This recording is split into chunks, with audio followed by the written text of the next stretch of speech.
Hey guys, my name is Gutch, and welcome back to Storyteller Manila, where we'll be reading children's books from the Philippines. Today, we'll be reading The Day of Darkness by Gutch Gutierrez, that's me, and Zig Marasigan.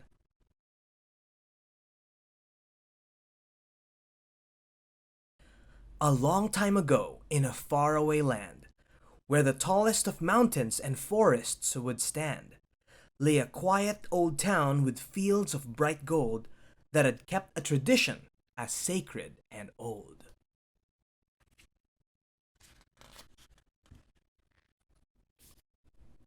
Once every month, when the full moon was high, and the clouds had all gone from the star-ridden sky, the whole town would gather and hide in a cave to pray to the giver, for their fear was quite grave. For high up above, where the night touched the ground, a creature roamed silently stalking the town. The beast, so they called it, ferocious, they said. It feasted on townsfolk who stayed in their beds. Fathers taught sons as they'd been taught before. This lesson of hiding they learned never to ignore. Down through the ages, they've done nothing less. Thus, they lived in fear of the day of darkness. Till a boy named Marius, no older than tall, decided to seek out the heart of it all. For such was the mind of this curious youth, who heeded the call of learning the truth.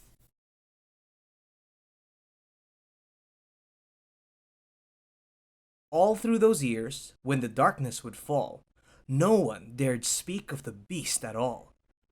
But little Marius had always asked why, being too young to just sit idly by. What does it look like? Where does it stay? But wizened old grandpa would just smile and say, "It takes many forms as evil will do, yet it will not change what is good and true."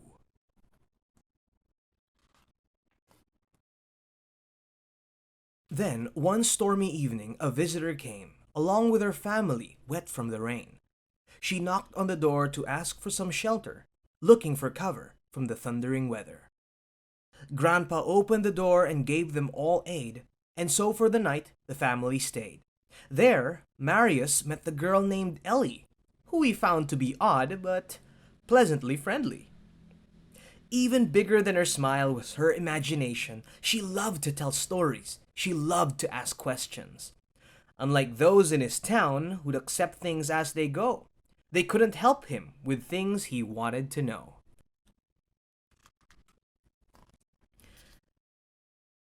As the sun rose high and the storm cleared away, the roads were still littered with trees the next day.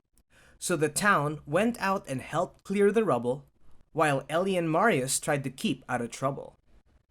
They ran through the meadows and down by the trees as Ellie told stories of bustling cities and towers like mountains and markets like mazes, since she had traveled to these faraway places.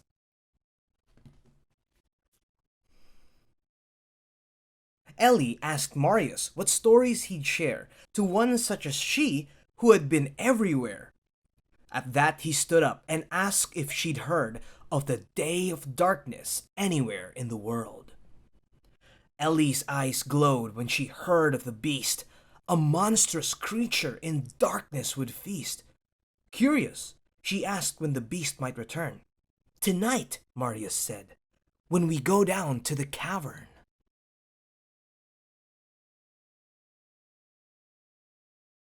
So the two hatched a plan to sneak out that night, while their families hid away from the moonlight. And when no one was looking, they crept out to see just what this dark beast could possibly be. As soon as they crawled out above ground, they found not a miss, not even a sound. Then Marius felt a tingle so strange, and looked down, saw his hands were beginning to change.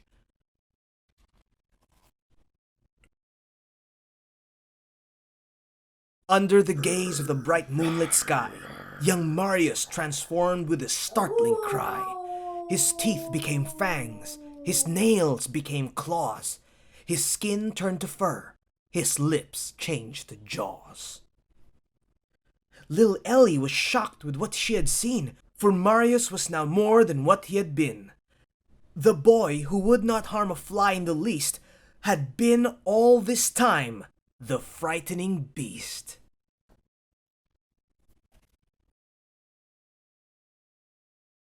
It howled and it roared as it lunged in attack and trapped poor Ellie with the trees to her back.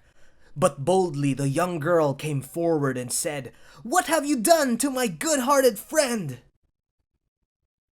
With that the beast remembered a line Grandpa had spoken not too far in time. "It takes many forms as evil will do, yet it will not change what is good and true."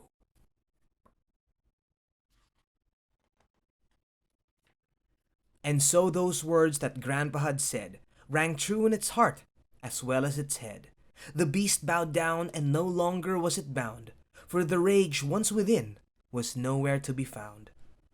Ellie beamed bright as she clung to her friend. With her at his back, they ran like the wind. And as it had been just hours ago, they went to play in the wide open meadow.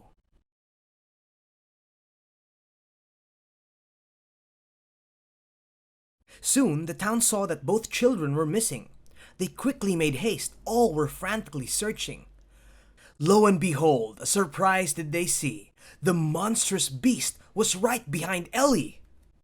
"Stand back!" they cried out, as they urged her away. But Ellie refused and begged them to lay their pitchforks and torches and stones on the ground. "This is no beast, but my friend from your town." Ellie spoke true. A few moments later, away from the moonlight beneath the cave's cover, the beast lay down and transformed in a surge of blinding white light when a young boy emerged. Grandpa rushed forward and held the boy close as tears streamed down his cheeks and his nose. "Marius, it's you!" Grandpa exclaimed, hugging the poor boy as he tried to explain.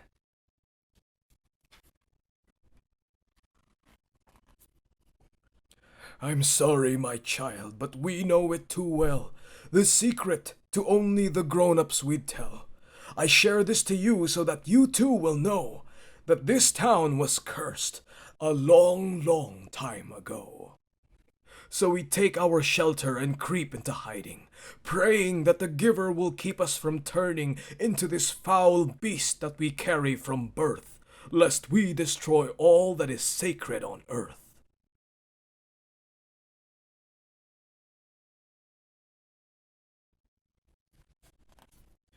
"But that is not true," young Marius replied.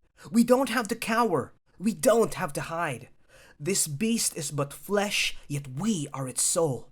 We need not concede to its instincts at all." "I did not hurt Ellie," the boy shook his head, "because I remembered what you had once said. Though it takes many forms as evil will do, it will not change me, who is good and true." The townsfolk were stunned at what the boy said, that this beast they feared was all in their head. They realized then that they'd never tried to stand up to the beast they had hidden inside. So they looked to the light outside of the cave, like the young Marius who stood valiant and brave. With a heart that is good and a soul that is true, they were ready to start with their lives anew.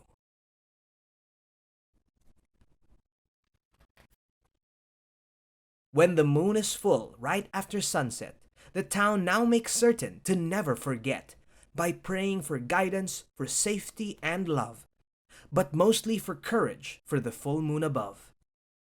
And when they transform to the beasts they once knew, they simply take heart to be good and true. For when that day comes, as it surely shall, then the true day of darkness will come to an end.